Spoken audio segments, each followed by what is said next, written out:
Okay, let's assume for a minute that I've got this all hooked up, the whole panel, but it's not. I only have one circuit, and I'm going to test the bow light, and this is my new searchlight, so just play along with me here.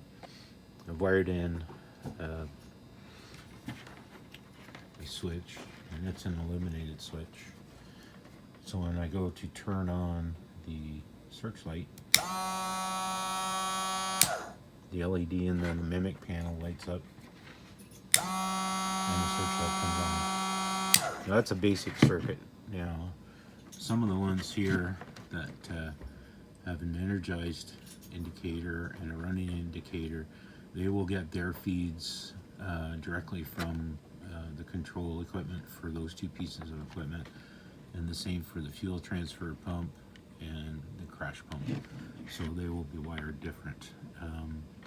I could do it at the fuse blocks, but then I would have to run a relay, 4 relays for that, and it really just overcomplicates the system. So I hope that's enough for proof of concept. If you got any questions or suggestions or anything, just let me know.